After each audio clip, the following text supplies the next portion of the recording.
I'm sure Elder Town, who is also the founder of the Gullah Geechee Angel Network, which is our official 501c3 for the Gullah Geechee Nation, can address some of this and some of the point of passing on the traditions in our community. Greetings, family. Greetings. I am so joyful to be here today. And Jessica, you are doing exactly what we thought would happen in 2001 when we installed Queen Quet as the chiefess of the Gullah Geechee, 2000, as the chiefess of the Gullah Geechee Nation. We knew that what Queen Quet was doing and what we could do as an organization, at first as an organization, then we started to say, no, we're not an organization, we are a nation. We are the Gullah Geechee Nation. And we installed Queen Quet. And she was going around already telling people about who we are.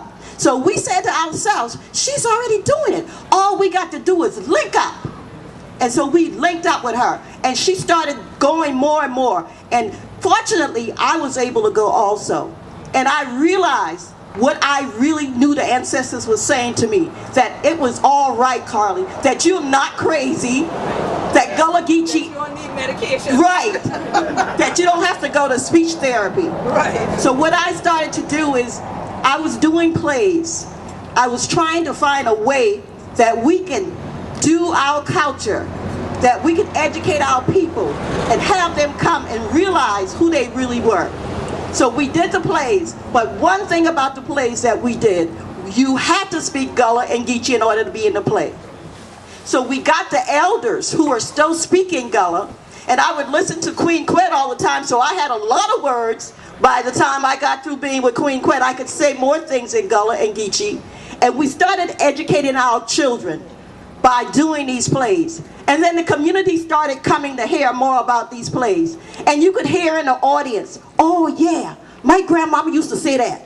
Oh yeah, oh I understand cracky teeth. And people would realize that you have something that God has given you that nobody can take away. And it was because that we empowered our people through the Gullah Geechee Nation. Before the Gullah Geechee Nation and Queen Quet doing what she's doing, people did not want to be called Gullah or Geechee because we had been ostracized. When I went to college at Allen University, when they say me as a Geechee, they would always say, oh, that Geechee coming. She gonna cut you. She gonna do this. But you know what? That was not my story. That was their story. So we have to tell our story like you're telling the story. We must connect. That is one important thing that has to happen, and that is happening as Queen Quet and the Gullah Geechee Nation go all the way down the coast, all the way all around the world to the UN. It's connecting and linking up with our people and letting them know that you have what God gave you. No man, no woman can take it away. That's right. So we must continue to have more settings like this. We must continue to understand, to seek ye information. And if you go on the internet, just don't go to any website. Yes.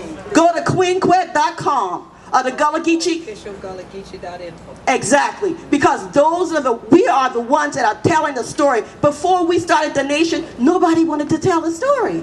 They didn't want to tell it correctly. They just wanted to entertain.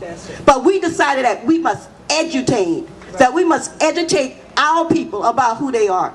And to this day, from the time that we installed Queen Quet from 2000 until now, I stand as a testimony before God and my ancestors that we be Gullah Geechee anointed people. That we be Gullah Geechee anointed people. I thank you so much. In my heart, there's so much joy that I can't really bring out the words. But if you can feel it, you'll know that we have got something, and everything you need is right under your nose. Just ask, seek, and ye shall find. That's true. Thank you so much. One thing we always say, who God bless, no man all my cost. So we thank God for the blessings of Elder Town. She is on our Wisdom Circle Council of Elders and was the first person to put forth a petition. I was elected.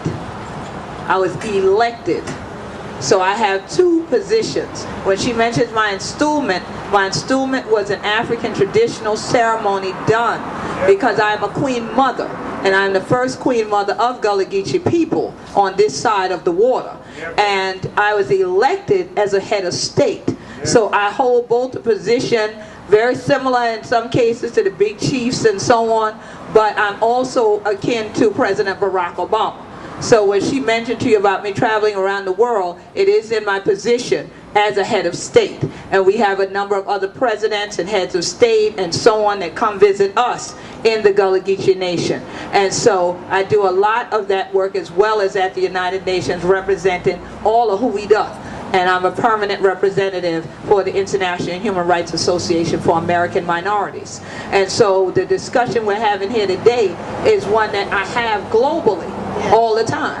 And so it's just one more thing why we are documenting why we are here, because what often is brought before the UN as a human rights violation, or what's brought before Congress as an issue to address, is the leaving out of a particular group of people. And then all the time those very same people have to be the ones to prove they exist. Standing in front of these people don't mean anything. Doesn't mean you exist. You have to now document, write down, present in a language they understand, even though some of them might need medication, and now present it back to them in a way that they can now accept. You see? So when Hunter going in a place like anything like that, they tell you put no crack your teeth like that shit. I was advised on numerous occasions, you don't go into the UN and speak Gullah. I said, but I'm going there to represent Gullah. I will not speak Gullah. So I go right in there and speak Gullah. And why they didn't want me to do it is because then the interpreters cannot interpret what I'm saying.